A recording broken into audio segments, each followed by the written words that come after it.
Hi, welcome to Forbidden Planet TV. I'm Laura Dodd, the head book buyer for Forbidden Planet, and on today's episode, we are joined by Kelly Link. Huzzah! Hello, Kelly. How are you? I'm very well. Thank you for having me on. We had to do when we were talking about a Valentine special. I couldn't think of anyone I would prefer to have on than Kelly Link to talk about the Book of Love because it's an exquisite book. So yes, Thank you so so thank you. much. Thank you so much for joining us today. So I suppose it's a tricky one without too many spoilers, kind of what can you tell people about your kind of newest release and your first novel? Crazy. It is my first novel, and honestly, I was not sure that I would ever write one. I love short stories. Am, I think, a short story writer. But yes, this is very much not a short story. The Book of Love is a contemporary fantasy set in a small coastal town in Massachusetts, where I live. Um, Three teenagers who have been missing for a year suddenly reappear in the music classroom in their high school, and their music teacher, a very boring person, is there with them. And it turns out that he is not the person that they thought he was. It turns out that there is a great mystery surrounding what happened to them that they are going to need to figure out. And they are also now in bodies made out of magic. And they are going to have to learn how to use magic in order to remain in the world. And then there are a lot of other people who show up because they believe these kids may be able to find something that a lot of very powerful beings want. And did you, with the kind of the ideas for the book, in particular, kind of the music teacher, is that kind of based on an experience with it with a music teacher or a teacher? You know, I had some great music teachers when I was a kid, but they were all very dramatic people. Yes. Um, I have a very vivid memory of a music teacher when I was in middle grade, taking off his shoes, lying down on the floor, and having a tantrum, in part to amuse us, but also to make the point that he really wanted us to pay attention to what we were doing. So the music teacher in this book, Mr. Anabin, is a lot more boring and a lot less, more nondescript than any music teacher that I ever had. But he has reasons for the way that he goes through the world. Yes, yeah, definitely. I think I've had similar experience. So I'm originally from Stratford upon Avon.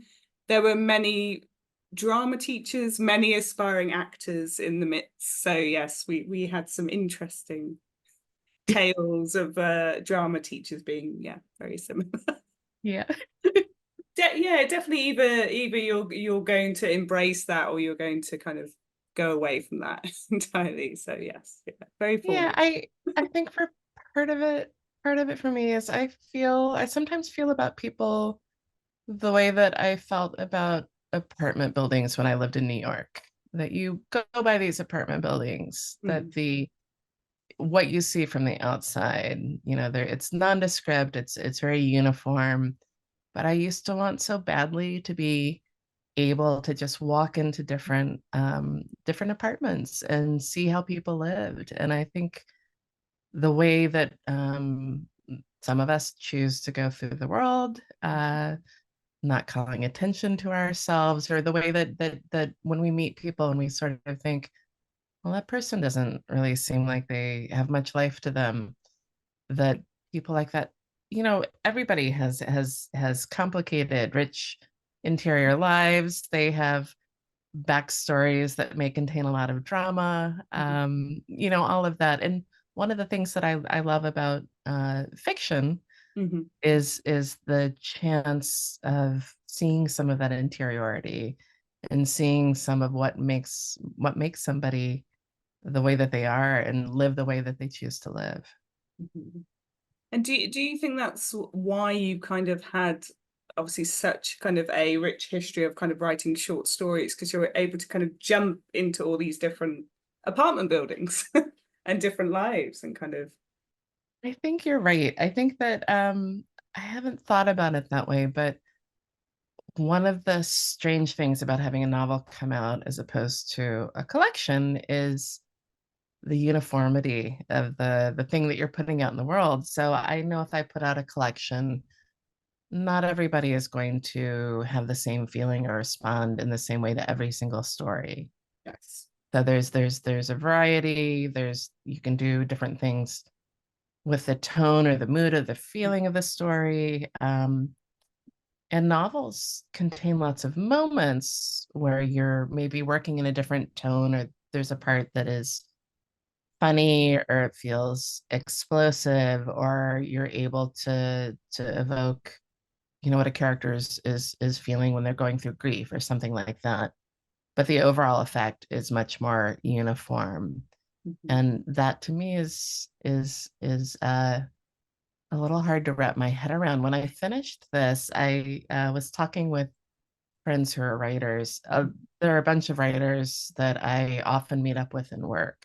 Mhm. Holly Black, Cassandra Clare, Lee Bardugo, Maureen Johnson, and they're all novelists. They write short stories, but they've been writing novels for a long time. And I said, when I finished, this took about 8 years, I said, Mhm.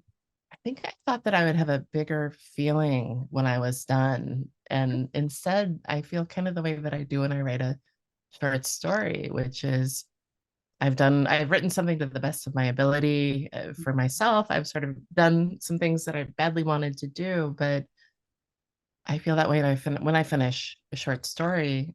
I Mhm. feel that way, and I guess with a novel, I thought I would have a larger feeling about it.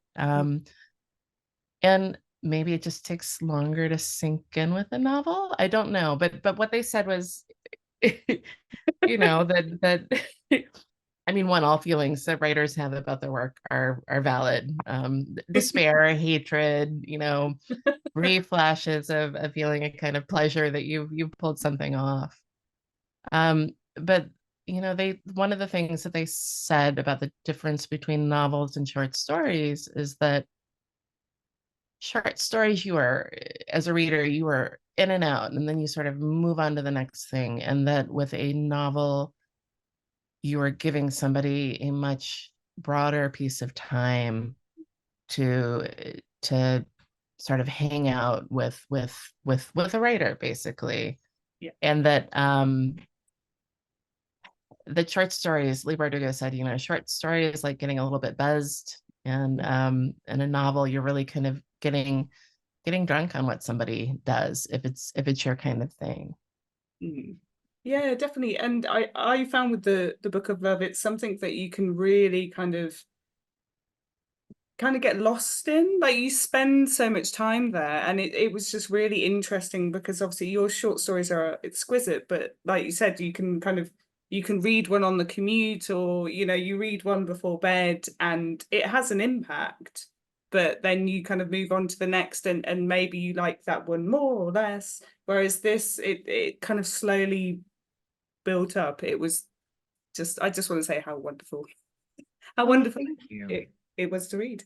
Um, so you said there was kind of, I suppose, a longer process to writing this. Did you find you had to kind of take breaks or like go away and kind of come back to it? I did, and I apologize if you hear little sliding noises. My dog has just patted in, and her claws sort of lose purchase on the wood, and she sort of slides forward. He does not understand Zoom at all. Right. Cats, I think, understand Zoom a lot better. Um, Sorry, your question. No, don't worry. Pets are like that. We had Rachel Harrison on the other night, and her cat came to join us Oh, for the Zoom, which was very sweet. So, no, with the Book of Love kind of taking a kind of 8-year period, was it something that you had to kind of go and come back to? And, you know, was there a lot of, not necessarily rewrites, but just kind of like, oh, I'm not quite sure about this, and having the kind of longer format? How was that kind of process? Yes. So one of the things, one of the byproducts, was that I wrote an entire collection, which I didn't mean to write, during the process of writing the novel, which was an 8-year slog. And so I did take breaks, that when there were periods where I felt there were periods when writing the novel felt like wading through a bog. You know, I was just moving slowly. I felt that I was losing sensation in my limbs. And then I would write a short story, Mhm. and that helped. It reminded me that I actually, to a certain extent, knew how to do things that I wanted to do. Um, but with the Book of Love, um, I knew the ending when I started. I The process of writing was first to figure out the characters. And then the hardest thing was to, I guess the hardest thing was to navigate a large cast of point of view characters. That this is very much a book about music, as well as a book about different kinds of love. And because of those two things, I knew I wanted a lot of points of view. I wanted it to feel polyphonic or Mhm. choral, but I wanted the opportunity to show how people feel about other people. And these kids have been dead, they're traumatized. There's a chance that they may not last out the length of the book, although it is a long book. It takes place in a very short span of time. And so I wanted a real sense of what it was that anchored them to their lives, and to show the way that things that sometimes feel very mundane are in fact full of life, full of possibility, and that we take pleasure, even in habitual actions, that, like dishwashing. Dishwashing can be enormously pleasurable if you think, I just got to, I escaped being run over by a car. I am so glad to be doing dishes right now. I think that the kids in this book have that feeling, about all of the stuff that they have when they return to life. Yes, yeah. And how did you keep track of all the characters? Because it is a huge cast. You know, I'm a writer who revises as I go. And so, especially early on, every day when I sat down to write, I would go back to the beginning and I would think, does this feel like it's the voice of the character that I am trying to write, and so on. And then when I would move, the chapters are very short, changes of point of view come very quickly. And again, trying to make sure that I was striking that balance between making people feel like different characters, but also trying to make sure that the experience of the reader that I was writing for was not too jerky as it can be, if you are changing point of view quickly. And I own a bookstore. I'm a bookseller. I absolutely 100% recognize that not every book works for every reader, but you have to have an idea of who you're writing for and the things that they might most enjoy, or that would make them anchor to that book. Mhm. Yeah, definitely. It's can be very tricky, like you said, obviously having a huge kind of cast, but there is something I particularly love about fantasy, and I read a lot of horror as well, is when everyone feels very real, that you can keep track of them all because you would do something similar, you would say something similar. So therefore, rather than being something so fantastical, it Yeah. actually feels kind of quite real. So I Well, think, this is what I love about writers like T. Kingfisher and oh, her horror novels, is those people, I feel like, not only are they real, but I've been that person. I've Yes. experienced absolutely that feeling. You know, I haven't gone through a weird door and ended up in a horrific marshy setting, but were that to happen to me, I might react in some of the same ways. Yes, yeah. I'm just thinking of the hollow places now. As I say, yeah, it's very tempted just to go, why is this corridor here? I'll just go and see what's at the end of this Yeah, corridor, and chaos. So yeah, yeah. absolutely, absolutely. Do you find that obviously not only your kind of book selling gig, but also your editor kind of hat as well? Do you find it easier to kind of edit yourself because of that? Or is it kind of trickier to do? I think I am absolutely sure that any kind of editorial work that I've done has been helpful to me when I am revising. Mhm. But honestly, I think there are two parts of that. One is I do work often in the same room as other writers where we are talking about our own work. We are passing around laptops and saying, does this feel like it's working? Or I'm having a problem with this scene or with this character dynamic. And then everybody, if they're not too engaged in their work, saying, well, let's talk about it. And the way that we have learned to do that is somebody presents a problem, and then someone else in the room will say, well, here's a bad idea. And the idea is that the bad idea may be formulaic in some way. It may be totally nuts. It may be something that is so outsized and outrageous that you know that they're probably not going to use it. But what you're doing is you are throwing out things so that the person who is writing something can think, not that, but wait, that's interesting. What if I did something that was large in a different way? Or what if I in fact embrace this bad idea? And the great thing about, rather than trying to find the right idea for a person, oftentimes when you're thinking what's the right idea, you're playing it very safe. You're thinking of something that could work. When you're throwing out the bad idea, you are thinking really large, you're thinking outrageously, and the bad idea is often much closer to something interesting than it is to something that would work and is safe, but is honestly kind of boring. And so that has actually been very helpful to me, that rather than thinking what is something that would work, I think what is the most outrageous thing that I could do, and is there a way to make that outrageous thing work? Because I think the things that I'm always hoping for myself when I'm writing, but also for the reader, is this surprising? Mhm, Is it delightful, or horrific? But does it in some way connect to a human experience? mhm.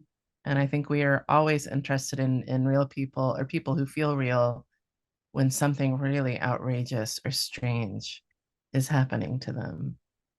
I can imagine some very interesting conversations in that room of people kind of shooting ideas out and stuff. Yes, I'm sure, Yeah. sure there's been some very weird and wonderful. Yes. And then sometimes you become attached to the terrible idea you've thrown out to somebody, and you feel you're like, well, you didn't use that. That was the best bad idea, I've ever given somebody. Oh my God, yes, yeah. Oh, that just sounds incredible.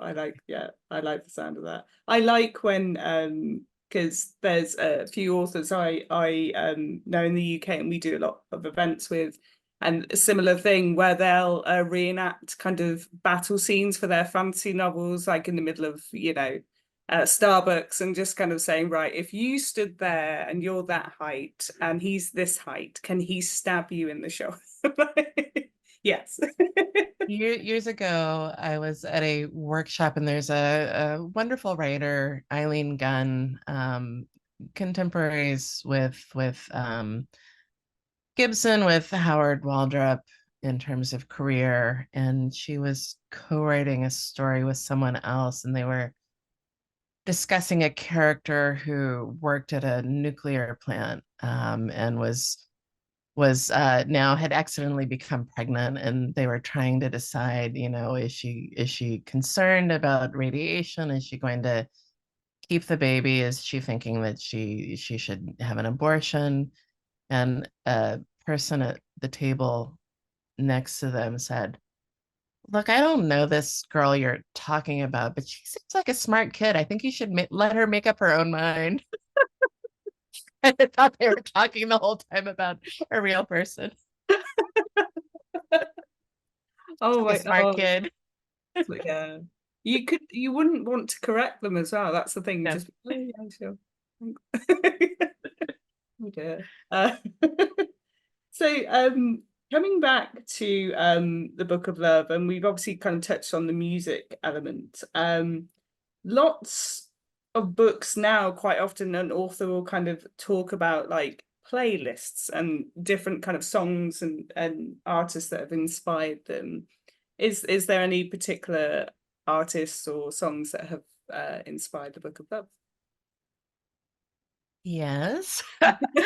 I I think that for writers that there is something very enticing, and maybe I should just be speaking for myself, but there's something very enticing about music, that it is next door to the kind of thing that you do when you're working in a narrative form. Um, and yet the thing that music does is the feeling that it gives you is you're not having to do it with words. You're doing it with melody, with music, and with the way in which you sing. And you can evoke that when you write, by you can evoke a mood. I absolutely believe that narrative is a container for feelings, that what matters in fiction is that it expresses something that has an emotional truth to it. Mhm. But music has a kind of a format and a access point that you don't have in prose, in the same way that visual narrative or visual arts also have points of access, that the written word, that the page has to have a different approach to.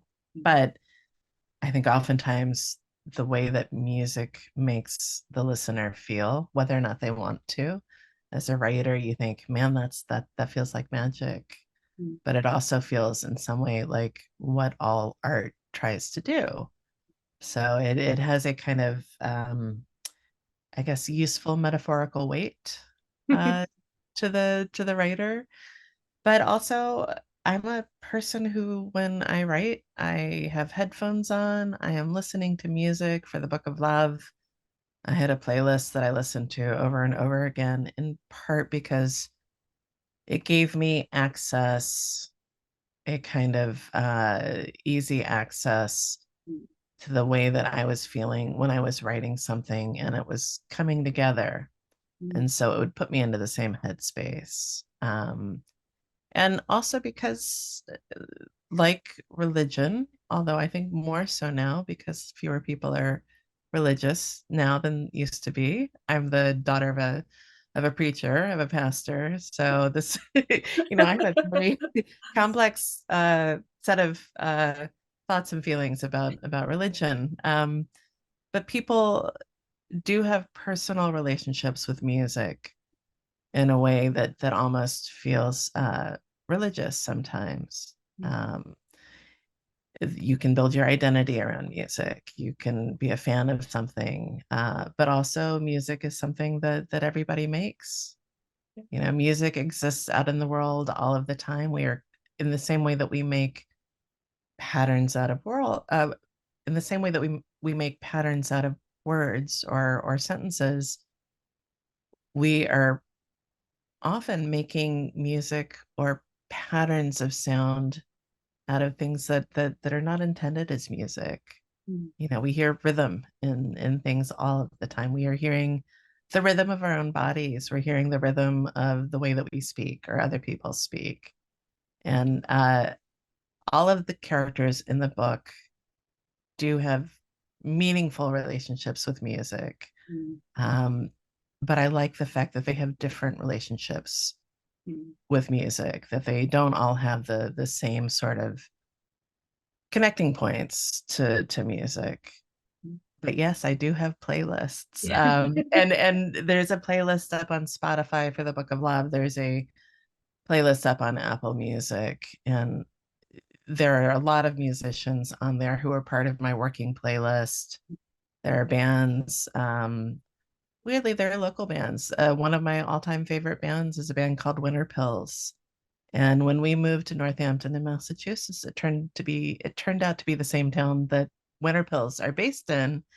In fact, we would see them on the street, or they were playing at local venues a lot. And if you live in a large city or a place like New York, that's not uncommon, but it's a little weird in a very small town in Massachusetts to think, my God, my favorite band lives here. Just see them in the corner coffee shop or whatever. That'd Yeah. be very odd. Yeah, actually, speaking of coffee shops, Frank Black is often at a local coffee shop. Um, Sonic Youth used to be based here. Like there's a lot of Nico Case is up in Vermont. There are a lot of musicians in the area within like an hour radius of the town where I live. Very interesting. I know we were discussing Worldcon earlier this week. Obviously it's in Glasgow this year, but it's in Seattle next year. And, Maybe. and I grew up as like a grunge kid, so I'm just like, "Oh, we should go to Seattle." Finally.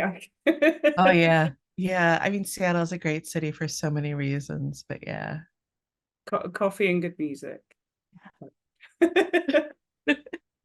So we're going to have to touch on the kind of the main characters, and obviously kind of talking about their relationships with each other, their relationships with music. Yeah, how did kind of the main characters, did they come first before the world, or was the world firmed up first? Like how did they come to be? You know, I do often begin with something close to the ending, especially Mhm. for short stories, but even for this. And so I will be able to see something that seems interesting, a scene, a sort of moment of spectacle. And then I will start to think about the people who are in that moment and what might have brought them there. I knew at the beginning that this was going to be, there are three kids who are back from the dead, but there are also their friends, their people around them. But with the essential characters, I knew that there were siblings.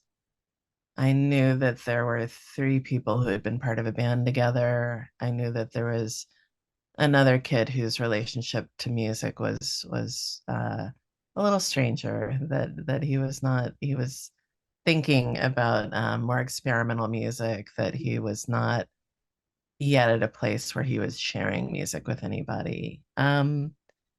And then I started thinking about, okay, you have siblings, you have a band, you probably have people who've had relationships with each other, and then built them out from there, or began to understand who they were from that point. Definitely. And they were for me it reminded, or maybe kind of the vibes. I don't know if you saw a film that came out last year called Totally Killer, which was a No. time travel, like kind of 70s, 80s style murder mystery. And a girl goes back to try and save her mom's best friend. Oh, yes. Yes. Yes, I It did. And it kind I of had gave forgotten me the those, title. yeah, it gave me those kind of vibes, and I really enjoyed that film. So I did too. I did too. my God, yeah, it was just, yeah, the kind of the setting, the kind of the pizza, yeah. Yeah, I one of my favorite, I love horror movies, Yeah. but one of my other favorite genres of serial entertainment is the kind of the CW style Yeah. teen supernatural melodrama. And I think that everybody in their life has gone through adolescence. Everybody has been a teenager, and including writers. And so often you are drawing on the things that you felt during that period. But it is also, I think, part of the reason why that formulation or that sort of period still feels so lively in storytelling is because adolescence is such a liminal space that we accept that people are going to go through enormous transformations, that they are experiencing stuff for the first time, which really correlates to that sense of wonder that we want from fiction anyway.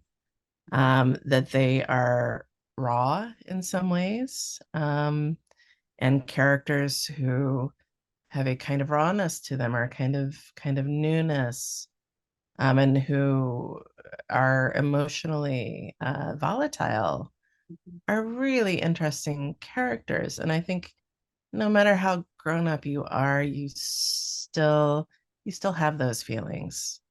You've Yes. just learned how to navigate them in different ways. And the other part of that is, as Holly Black said to me once, I was saying that I felt kind of terrible for a place that I'd left a character in at the end of the story. And that character was a teenage girl. And she said, look, she's a teenager. She's gonna be fine eventually. She gets a second act, she gets a third act if she wants. Like she's gonna be a totally different person by the time she grows up. And I thought that maybe is also part of the appeal, that you feel like when the story is over, no matter how devastating something was and how truly devastating it was, that those characters often still have the resiliency to pick themselves up, dust themselves off, and keep on going. And I think, and again, adults can do the same thing. An adult can pick himself, herself up, keep on going. But I feel that the adolescent characters is can almost have a mythic quality. You're like, that's right. I too will, having seen that it's possible for somebody with all of these feelings to get through something. I'll do the same. And for a writer to work in that liminal space of adolescence where stuff is new and exciting and it hurts, uh, is really lively. And when you throw in the supernatural, as you do in a teen melodrama like Sabrina, which I loved, Vampire Diaries, name your favorite teen melodrama, Buffy, whatever, that there's something that feels kind of eternal in that genre, in that mode of storytelling. Yes, yeah. And it's amazing as well, just talking obviously about those melodramas, how they are still here today. Like people are picking up Buffy today, they're watching the Vampire Diaries, and they're as engrossed as Yeah. 15, 20 years ago when they first came. Yeah, it's crazy. And I love a melodrama. Like I love the big moves that a melodrama makes. I like that sense that anything can happen. And also that people feel things, that people feel things deeply, and that love matters. I loved Los Spookies. I don't know if you've seen that, but it's kind of a send up of a melodrama. So there's the supernatural, and what I love about the melodrama is it is already so close to parody or spoof. Feelings are so heightened, that even a send up can feel loving and not mean. That there's something tender about the ways in which somebody can poke at the excesses that it presents, which is not to say in any way I am sending up the melodrama. I love a melodrama. I will always be caught up in the moves of the melodrama.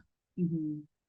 Do you think you would ever kind of write, or have you ever kind of written scripts and things like that? Would that be a interest, or do you just want to sit at home and enjoy them for I wish to sit beside the sea with a cocktail and some coffee and a bunch of other writers. And when I say that, I think, well, maybe Hollywood then is is the right place. But I I love language. I love what sentences can do.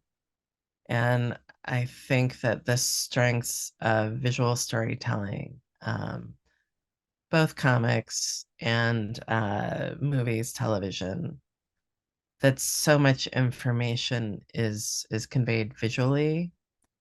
And that combined, I think, with the fact that, the strength of fiction is interiority. You are able to get inside someone's head. And in visual narratives like movies or television, that is being conveyed by the actor, or that is coming from the eyes and the body language. It's not so much coming from the language or from having being granted access to what they're thinking. And so I feel like I would have to learn a whole nother way of writing to do it well. There's that thing about like really good scripts don't have a lot of text, Yeah. that all of the work is going on with the Mm. camera and the acting. And I totally believe that. And it's not that I love learning new approaches to writing, but I also feel like I'm still figuring out things that you can do in fiction. Mhm. And so it's hard to think, well, I'll go learn an entirely different medium, when in fact I still have work to do in my own field. Plus, there's the fact that nobody who works in Hollywood seems to be happy. Not that I'm happy, Yeah. but Yeah, there is that element. Definitely, yeah. I found it quite interesting, obviously, with all the writers' strikes and stuff of last year, um, that a lot of the kind of newer TV that's coming out, and obviously to fill the slots, suddenly we're getting a lot more like Australian and New Zealand series, and suddenly it's just like, oh, they're just like, oh, we need new stuff, yeah, just anything. Just put it yeah, there.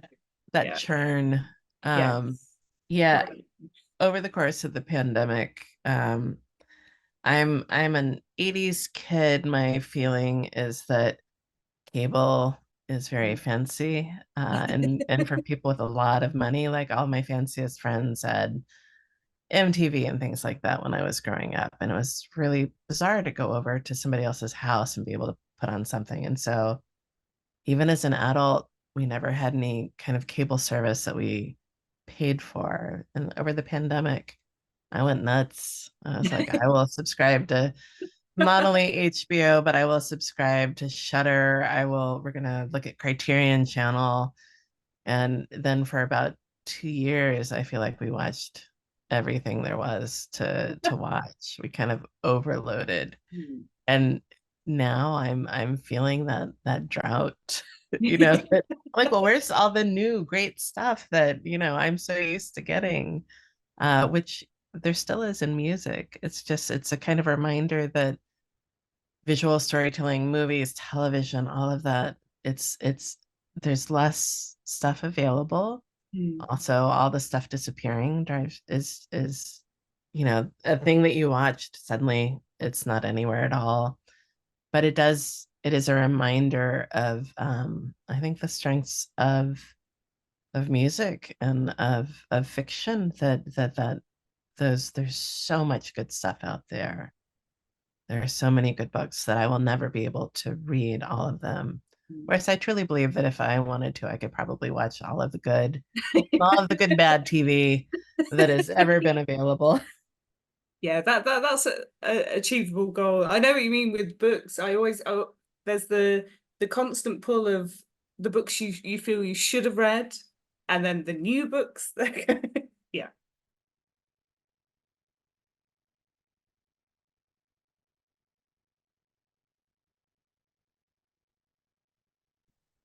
Sorry, my dog is very excited because she's about to go out for a walk. I mean, So we can edit this out yeah, absolutely. unless you want sort of the jump scare. Yeah. I mean, it's understandable, you know, Yeah. you've got to get out, got to get that Yeah. walk in. So talking of the book, some of the naming conventions I absolutely loved, and the coffee shop name, just great. I want to drink there. I want to go to What Has Thou Ground and get my like morning cup. Like, where did those names come from? I can tell you exactly where that came from. One, I will say that Northampton is a great coffee town. We have a lot of very, very small, peculiar coffee shops. There's an incredible place in a building, a tiny building behind another coffee shop. It is run by a married couple who met at mime school in Paris. Wow. And they make weird juices, the coffee, they do the pour overs, all Hmm. of that. It's some of the best coffee and baked goods that I've ever had in my life. And that's just one place, like all over this valley. The place where I live is sometimes called the Pioneer Valley. But there's every town you go to, there is some coffee maker or some cafe that is doing extraordinary stuff. But What Hast Thou Ground was a quote, a phrase in a Dorothy Dunnett series, The Lyman Chronicles, which I absolutely loved when I was a teenager. It's a historical series of 6 books. A lot of romance, lot of travel to other countries, a lot of melodrama, and some really gorgeous descriptions. But there's a quote from something else that keeps on popping up. "O mill, what hast thou ground? Uh, Not wheat." And then there's blood in the thing that's been ground.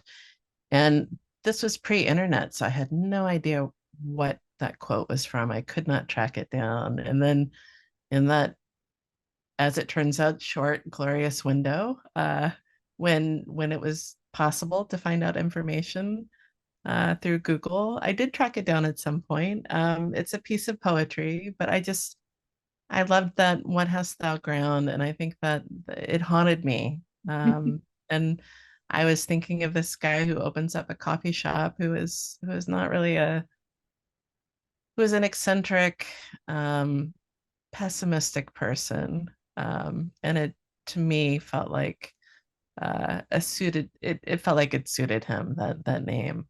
I like to think of that character reading weird old poetry, giving his coffee shop a name that nobody is going to understand. Yeah, I can see that person. I've seen that person.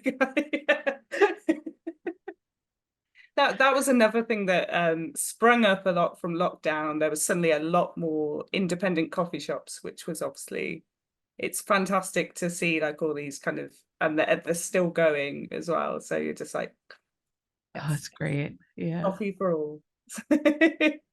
Um, so to our last couple of questions for today. So looking at obviously this is exquisite novel, what is your kind of next project? Are you going back to short stories, and is there already a collection lined up? Uh, you know, I this is a maximalist Mm, novel.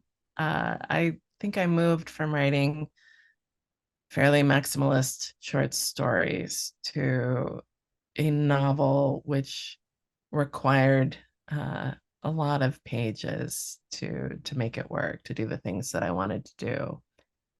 And by the time that I was done with it, I really wanted to see if for my next project I could write a novel that was as close to a short story as I could.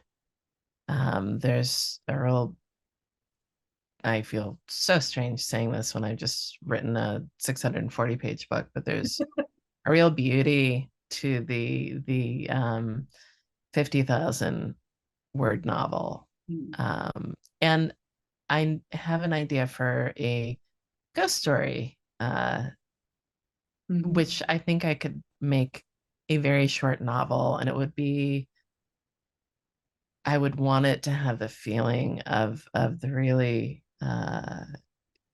gorgeous, economical, mm, uh, almost slightly longer than a novella, but the kind of thing that Susan Hill with The Woman in Black, Rachel Ingalls writes.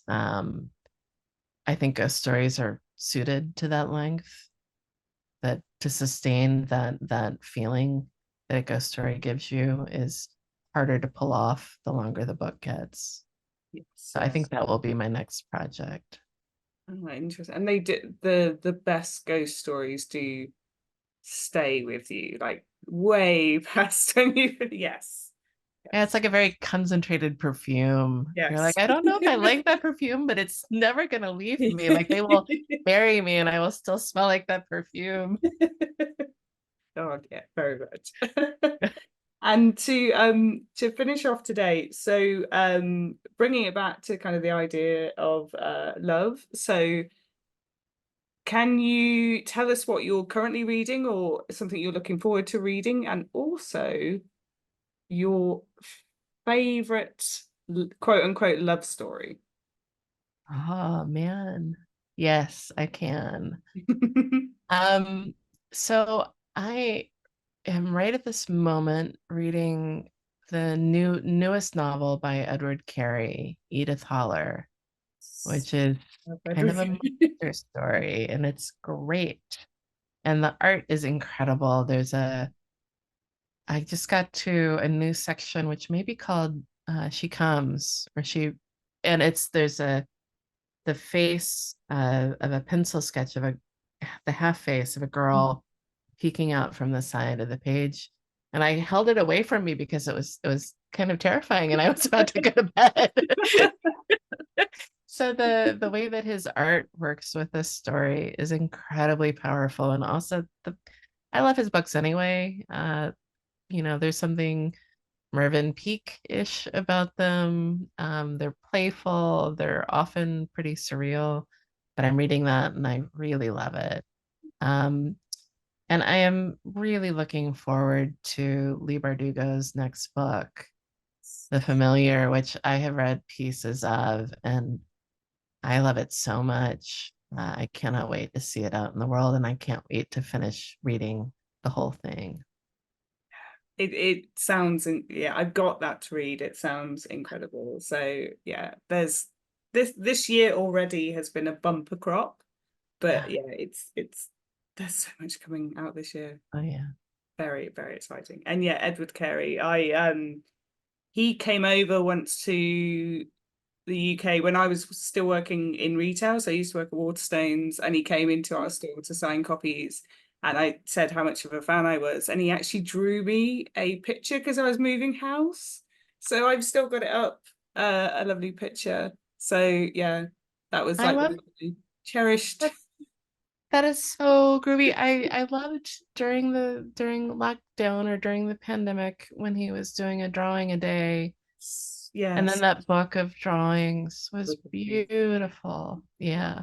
Oh, and I have to pitch two books that one called I believe it's called The Black Maybe, a short story collection by a writer named Attila Veras, which is just a fabulous collection, horror adjacent, if not quite all horror. A little bit like Robert Aikman, a little bit like nobody else. I've been giving that book to everybody. And then Christopher Buehlman is a writer that I've only discovered in the last year, and I loved The Black Tongue Thief. Yes, I yeah. love the New York vampire novel. I, and Between Two Fires, the historical novel. He's so good. And there's a follow-up to The Black Tongue Thief about to come out this Okay. year. And again, I can't believe how many good books are coming out this year. Yeah, we're all gonna need more time to read, however we find that time. I don't know. But yeah, thank you obviously so much for joining us today, Kelly, and for everyone tuning in at home, they can get signed copies because you've very kindly done some book plates for us. So yes, everyone go out, read the Book of Love. Thank you so much, and happy Valentine's Day. A terrible holiday, Yeah, but oh yeah. well. Yes, yeah. Well, we've got it in the UK, it's the day before it's Pancake Day. So yeah, me and my partner are going out for pancakes and then we're just gonna ignore Valentine's. So That seems great. I mean, yes. If you're enjoying watching Forbidden Planet TV and you're enjoying watching us talk to the world's most interesting and accomplished filmmakers, authors, artists, musicians, creators, subscribe right here. See you soon.